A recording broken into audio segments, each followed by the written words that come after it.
미국 방산시장은 세계에서 가장 폐쇄적인 공간으로 알려져 있습니다. 단순히 기술이 좋다고 해서 가격이 싸다고 해서 들어갈 수 있는 시장이 아닙니다. 정치, 안보, 동맹, 신뢰, 그리고 수십 년간 축적된 검증, 이 모든 조건이 동시에 충족되어야만 문이 열립니다. 그런 미국 본토 방산시장에 한국이 정식으로 발을 들여놓는 장면이 현실이 되었습니다. 이것은 계약 하나의 문제가 아니라 한국 방위산업의 위상이 구조적으로 바뀌는 신호탄에 가깝습니다. 미국이 왜 천조국이라 불리는지에 대한 설명은 이미 잘 알려져 있습니다. 국방 예산만으로도 1,000조 원 단위를 넘어서는 나라, 전 세계에서 가장 많은 무기를 개발하고 가장 많은 무기를 운용하며 가장 많은 전장을 분석해온 국가입니다. 그런데 최근 이 미국이 군사력 강화 계획을 다시 한번 크게 상향 조정했습니다. 기존의 예산 확대가 아니라 전면적인 체계 재편에 가까운 흐름입니다. 해군 전력, 공군 전력, 그리고 차세대 전투 개념까지 전부 다시 짜고 있습니다.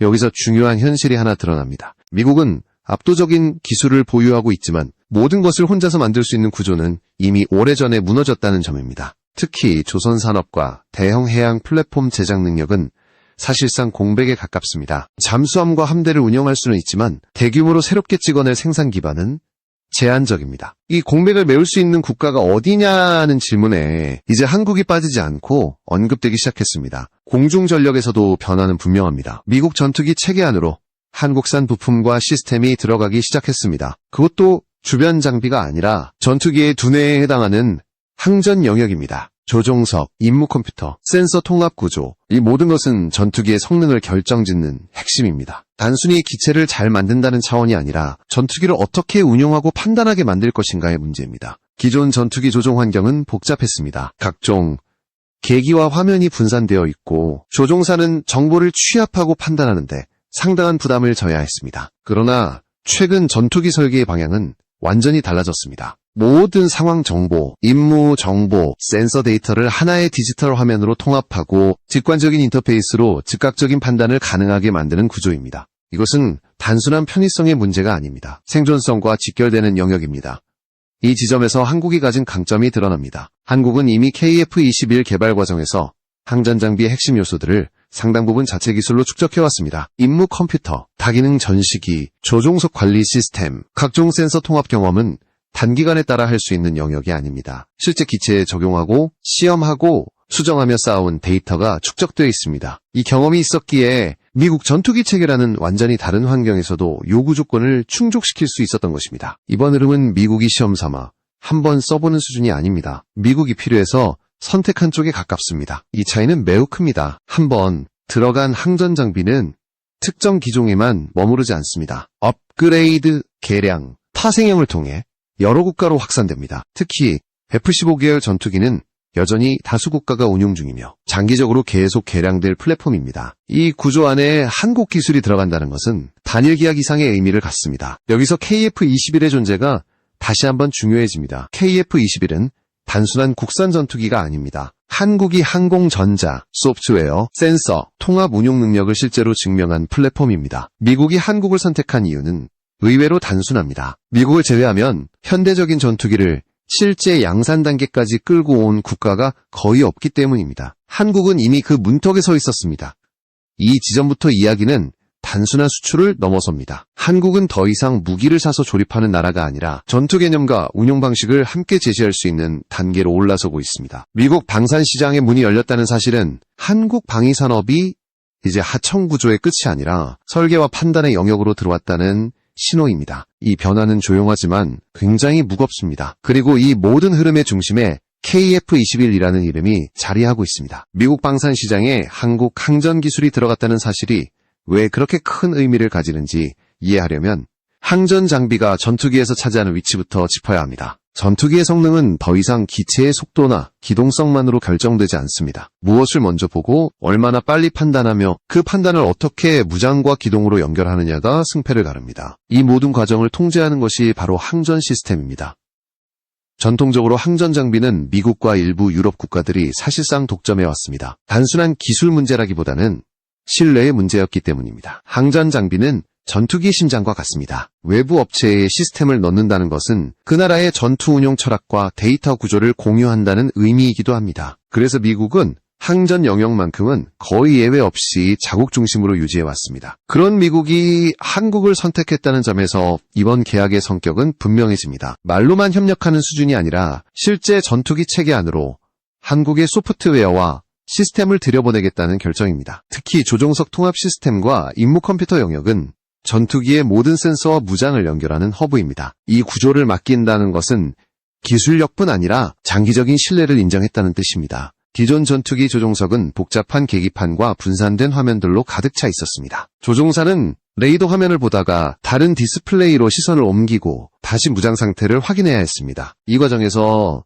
시간은 흘러가고 판단 지연은 곧 생존 위험으로 이어졌습니다. 최근 전투기 설계의 핵심은 이 복잡함을 얼마나 줄이느냐에 맞춰져 있습니다. 한국이 제안한 방식은 모든 정보를 하나의 통합 디지털 환경으로 묶는 구조입니다. 상황 정보, 임무 정보, 센서 데이터, 무장 상태를 하나의 화면에서 직관적으로 확인할 수 있게 만듭니다.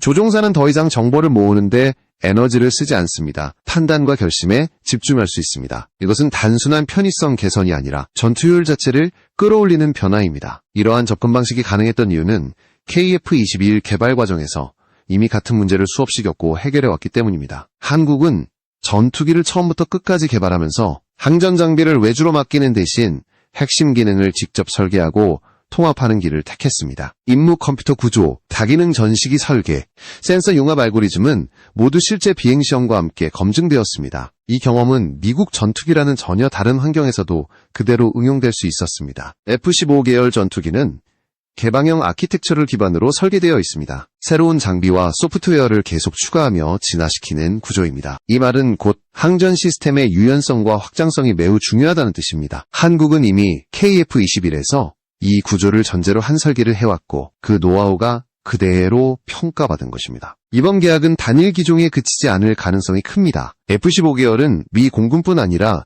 여러 국가가 운용 중이며 지속적인 성능 개량이 예정된 플랫폼입니다. 한번 검증된 항전 시스템은 다른 기체와 파생형으로 확산될 수 있습니다. 이것이 한국 방산업계가 이번 계약을 단순한 수출 이상으로 바라보는 이유입니다. 여기서 중요한 점은 한국이 더 이상 부품 공급자에 머무르지 않는다는 사실입니다. 전투기의 판단 구조와 운용 개념에 직접 관여하는 위치로 올라서고 있습니다. 이것은 방산산업에서 가장 높은 단계 중 하나입니다. 단순 생산이나 조립이 아니라 전투 방식을 설계하는 영역입니다. 이 변화는 자연스럽게 다음 단계로 이어집니다. 사람이 감당할 수 있는 정보 처리 한계를 넘어서는 순간 전투기의 운용 방식은 다시 한번 바뀔 수밖에 없습니다. 그리고 그 지점에서 등장하는 것이 바로 인공지능과 유무인 복합 전투 체계입니다. KF-21에서 시작된 항전 기술의 축적은 이제 전혀 다른 차원의 전쟁 양상으로 이어지기 시작합니다. 항전 기술이 일정 수준을 넘어서는 순간 전투기의 발전 방향은 더 이상 조종사의 숙련도에만 의존하지 않게 됩니다. 정보의 양이 폭증하면서 인간의 인지 한계가 명확히 드러나기 시작했기 때문입니다. 현대 공중전에서 조종사가 처리해야 하는 정보는 과거와 비교할 수 없을 정도로 늘어났습니다. 레이더, 전자광학 센서, 데이터 링크, 전자전 정보가 동시에 쏟아집니다. 이 모든 것을 사람이 실시간으로 판단하는 데에는 분명한 한계가 존재합니다. 이 지점에서 인공지능이 단순한 보조수단이 아니라 필수 요소로 등장합니다. 인공지능은 사람을 대체하는 존재가 아니라 사람이 감당할 수 없는 영역을 흡수하는 역할을 맡습니다. 한국이 공개한 인공지능 파일럿 시연 영상이 해외에서 강한 반응을 끌어낸 이유도 바로 여기에 있습니다. 화려한 연출이나 개념 설명이 아니라 실제 비행 데이터를 기반으로 움직이는 구조였기 때문입니다. 무인 항공기가 스스로 이륙하고 항로를 계산하며 표적을 식별하는 단계까지는 이제 여러 나라가 접근하고 있습니다. 그러나 그 다음 단계는 다릅니다. 상황을 종합해 공격 여부를 판단하고 전체 전투 흐름 속에서 스스로 역할을 정하는 영역입니다. 이 단계는 단순 자동화가 아니라 전투 판단 체계의 일부로 들어가는 순간입니다. 한국이 보여준 시연은 바로 이 경계선을 넘어섰다는 평가를 받았습니다. 해외 군사 전문 매체들이 공통적으로 지적한 포인트도 여기에 있습니다. 이것은 자동 조종 기술이 아니라 유무인 복합 전투 체계가 본격적으로 작동하기 시작하는 분기점이라는 평가입니다. 그동안 인공지능 파일럿은 늘 미래 기술로 분류되었습니다. 언젠가는 가능하겠지만 아직은 멀었다는 인식이 지배적이었습니다. 그러나 이번 공개는 그 시간을 현실로 끌어당겼습니다. 특히 해외가 주목한 부분은 속도였습니다.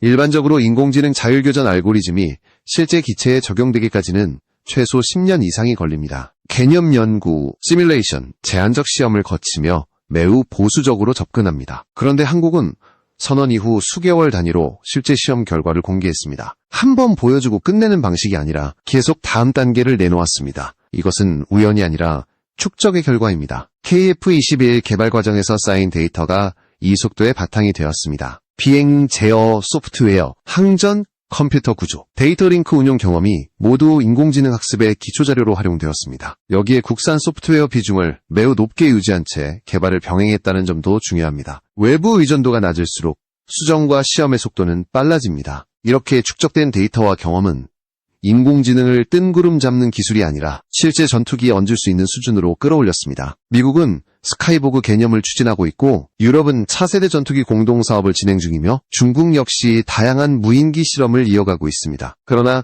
실전 전투기 체계와 결합된 자율 판단 시연을 이 정도로 구체적으로 공개한 사례는 많지 않습니다. 이 변화는 수출 시장의 질문 자체를 바꾸고 있습니다. 과거에는 엔진 성능이나 스텔스 수준이 먼저 거론되었습니다. 이제는 유무인 통합이 어디까지 구현되어 있는지가 가장 먼저 질문으로 나옵니다. 전투기를 한 대 더 파는 문제가 아니라 전투 방식을 어떻게 설계했느냐가 핵심이 된 것입니다. 이 관점에서 보면 한국은 무기를 하나 더 파는 데서 멈추지 않았습니다. 전투 개념 자체를 앞당겼습니다. 조종사가 모든 것을 처리하던 구조에서 벗어나 기계가 정보를 흡수하고 인간은 전략과 승인에 집중하는 구조를 제시했습니다. 이 변화는 단순한 기술 진보가 아니라 공중전의 사고방식 자체를 바꾸는 흐름입니다. 그리고 이 흐름은 다음 단계로 이어집니다. 인공지능이 판단을 맡게 되면 무인 플랫폼의 활용 방식도 달라질 수밖에 없습니다. 여기서 한국이 선택한 방향은 대형 무인기 중심의 접근이 아니라 다수의 소형 무인기를 네트워크로 운용하는 구조였습니다. 이 선택 이후 전술 개념을 완전히 바꿔놓게 됩니다.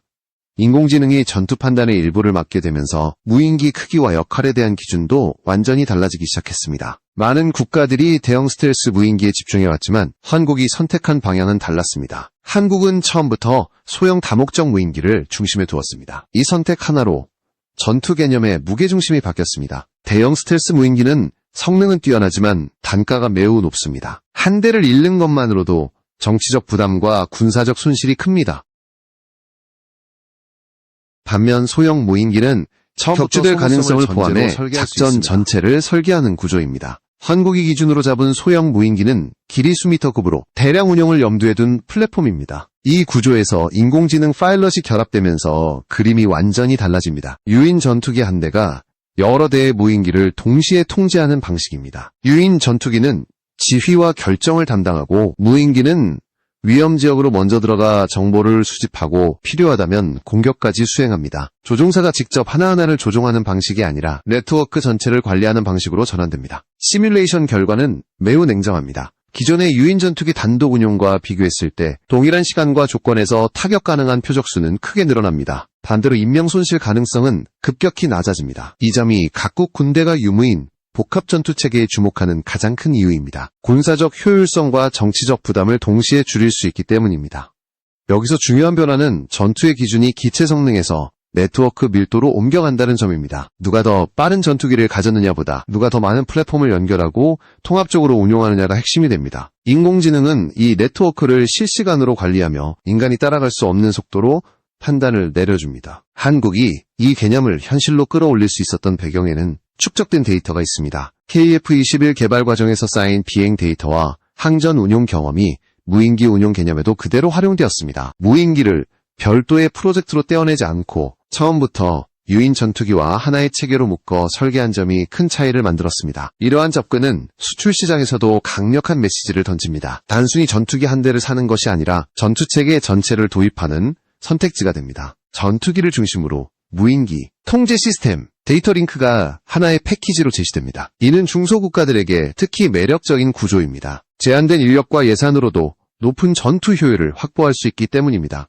이 단계에서 한국의 전략은 분명해집니다. 개별 무기의 성능 경쟁이 아니라 전투 방식을 선점하는 경쟁으로 방향을 틀었습니다. 유무인 복합 전투 체계는 단기간에 따라 할 수 있는 영역이 아닙니다. 설계 단계부터 데이터를 쌓고 운용 개념을 함께 발전시켜야 합니다. 한국은 이 과정을 이미 상당 부분 앞서 진행하고 있습니다. 그리고 이 흐름은 공중에서만 멈추지 않습니다. 같은 개념이 바다로 확장되기 시작합니다. 무인 수상전과 유인 함정을 결합한 해양 유무인 복합 전투 체계가 본격적으로 모습을 드러내고 있습니다. 공중에서 시작된 변화가 이제 해상 전장으로 이어지기 시작합니다. 유무인 복합 전투 체계의 개념은 같은 논리가 해상전장으로 확장되는 순간 전쟁의 양상은 또 한 번 크게 바뀌게 됩니다. 최근 한국 해군과 방산업계가 무인 수상정 개발에 속도를 내고 있는 이유도 여기에 있습니다. 바다는 넓고 위협은 복잡하며 인력 소모는 항상 부담으로 작용해왔습니다. 무인 플랫폼은 이 부담을 구조적으로 줄일 수 있는 해법으로 떠오르고 있습니다. 무인 수상정의 가장 큰 특징은 승조원이 없다는 점입니다. 원격 조종 또는 자율항해로 움직이며 감시와 정찰은 물론 교전 임무까지 수행할 수 있습니다. 위험 지역에 먼저 투입해 정보를 수집하고 필요하다면 적의 대응을 유도하는 역할을 맡습니다. 이는 유인 함정을 보호하는 완충 장치이자 전장의 선택지를 넓혀주는 수단입니다. 한국이 주목받는 이유는 무인 수상정을 단순한 실험 단계에 머무르게 두지 않았다는 점입니다. 실제 해상 환경에서 운용할 수 있는 수준의 플랫폼을 전제로 설계하고 통합 제어 체계와 자율임무 체계를 함께 개발하고 있습니다. 무인 수상정이 개별적으로 움직이는 것이 아니라 유인 함정과 하나의 네트워크로 연결되는 구조입니다. 이 과정에서 중요한 역할을 맡은 것은 기존 조선 기술입니다. 대형 함정을 건조해온 경험은 무인 수상정 개발에서도 강점으로 작용합니다. 파도, 조류, 기상 변화에 대응하는 선체 설계와 추진 시스템은 단기간에 확보할 수 있는 기술이 아닙니다. 한국은 이미 이 분야에서 세계적인 경쟁력을 갖추고 있었고 그 기반 위에 무인 기술을 얹고 있습니다. 무인 수상정이 전력화되면 해상 전투의 양상도 달라집니다. 감시와 정찰의 범위가 넓어지고 위협을 조기에 탐지할 수 있습니다. 유인 함정은 보다 안전한 위치에서 지휘와 통제를 맡고 위험 부담이 큰 임무는 무인 플랫폼이 담당합니다. 이는 공중에서 유무인 복합 전투 체계가 보여준 효과와 같은 논리입니다. 이러한 변화는 단순한 기술 발전을 넘어 전략적 의미를 가집니다. 인명 손실 가능성이 줄어들수록 정치적 부담은 낮아지고 군사적 선택지는 넓어집니다. 이는 해상 분쟁이 빈번한 지역에서 특히 중요하게 작용합니다. 무인 수상정은 평시에는 감시 자산으로, 위기 시에는 전투 자산으로 활용될 수 있습니다. 공중과 해상을 함께 놓고 보면 하나의 그림이 그려집니다. 유인 전투기와 무인 항공기, 유인 함정과 무인 수상정이 각각 따로 움직이는 것이 아니라 하나의 통합 전투 체계로 묶입니다. 센서와 무장이 네트워크로 연결되고 정보는 실시간으로 공유됩니다. 이 구조에서는 개별 플랫폼의 성능보다 전체 체계의 반응 속도와 유연성이 더 중요해집니다. 한국은 이 흐름을 단발성 프로젝트가 아니라 장기적인 전력 구조로 바라보고 있습니다. 공중에서 축적한 유무인 운용 경험을 해상으로 확장하고 다시 전체 전장 개념으로 묶고 있습니다. 이는 특정 무기를 하나 더 확보하는 차원이 아니라 전쟁을 수행하는 방식 자체를 재설계하는 접근입니다. 그리고 이 모든 변화의 끝에는 하나의 과제가 남아 있습니다. 완전한 자율전투 체계를 가능하게 만드는 핵심 요소, 바로 엔진과 추진 기술입니다. 공중이든 해상이든 플랫폼의 성능과 독립성은 결국 동력에서 결정됩니다. 다음 단계의 이야기는 이 가장 어려운 영역으로 향하게 됩니다. 유무인 복합 전투 체계의 마지막 퍼즐은 결국 동력입니다. 아무리 뛰어난 항전 시스템과 인공지능 판단 체계를 갖추더라도 그것을 실제 전장으로 끌고 가는 힘이 없다면 모든 개념은 멈춰 서게 됩니다. 항공기 엔진은 전 세계에서 극소수 국가만이 완전한 기술을 보유한 영역입니다. 부품 수만 수십만 개에 달하고 극한의 온도와 압력, 진동을 동시에 견뎌야 합니다. 그래서 이 분야는 오랜 시간 진입 장벽으로 남아 있었습니다. 현재 KF-21 실전 배치기체는 미국산 엔진을 사용합니다. 이는 부정할 수 없는 현실입니다. 그러나 한국이 여기서 멈출 생각이 없다는 점이 중요합니다. 이미 무인 항공기용 소형 엔진 국산화는 상당 부분 진행되었고 터보팬 엔진의 핵심 부품 실증 단계까지 도달했습니다. 이는 단순한 연구 성과가 아니라 실제 제작과 운용을 염두에 둔 수준입니다. 엔진 국산화의 의미는 단순한 기술 자립을 넘어섭니다. 허가를 받아야만 운용할 수 있는 체계에서 벗어나 스스로 결정하고 스스로 책임지는 전력 구조로 전환된다는 뜻입니다. 전투기의 성능 개량, 무인기와의 결합, 수출 조건까지 모두 자율적으로 설계할 수 있는 기반이 됩니다. 이것은 군사 기술이면서 동시에 외교와 전략의 문제입니다. 이 흐름 속에서 KF-21의 블록 구조는 다시 한번 주목받습니다. 단계별로 성능을 끌어올리는 설계는 단기적인 완성도가 아니라 장기적인 진화를 목표로 합니다. 블록이 올라갈수록 항전 능력은 강화되고 유무인 통합 수준은 깊어집니다. 특히 상위 블록에서는 스텔스 성능과 내부 무장 운용, 센서 융합 능력이 본격적으로 결합됩니다. 이는 단순한 세대 구분을 넘어 차세대 전투 개념으로 이어지는 연결고리입니다. 중요한 점은 한국이 이 모든 기술을 하나의 방향으로 묶고 있다는 사실입니다. 전투기, 무인기, 무인 수상정, 인공지능, 엔진 기술이 각각 따로 놀지 않습니다. 모두 유무인 복합전투체계라는 하나의 큰 틀 안에서 설계되고 있습니다. 이 접근 방식은 단기간에 따라 할 수 있는 것이 아닙니다. 설계 단계부터 같은 언어와 같은 데이터 구조를 공유해야 가능합니다. 이 때문에 해외의 시선도 달라지고 있습니다. 과거에는 한국 방산을 빠르게 성장하는 신흥 주자로 보았다면 이제는 같은 트랙에서 경쟁하는 상대로 인식하기 시작했습니다. 일부 영역에서는 이미 먼저 앞서 나간다는 평가도 나옵니다. 특히 인공지능 기반 운용 개념과 소형 무인기 네트워크 운용 방식은 많은 국가들이 주목하는 지점입니다. 결국 이 모든 이야기는 하나의 결론으로 모입니다. 한국은 더 이상 특정 무기를 잘 만드는 나라가 아니라 전투 방식을 설계하는 단계로 올라섰다는 점입니다. 공중과 해상, 유인과 무인, 인간과 인공지능을 하나의 체계로 엮는 구조를 실제로 구현하고 있습니다. KF-21은 그 중심에서 기술과 개념을 연결하는 플랫폼 역할을 하고 있습니다. 이 변화는 단기간에 완성되지 않습니다. 그러나 이미 방향은 분명해졌습니다. 한국 방위 산업은 추격자의 위치를 벗어나 새로운 기준을 제시하는 단계로 이동하고 있습니다. 조용히 그러나 매우 빠르게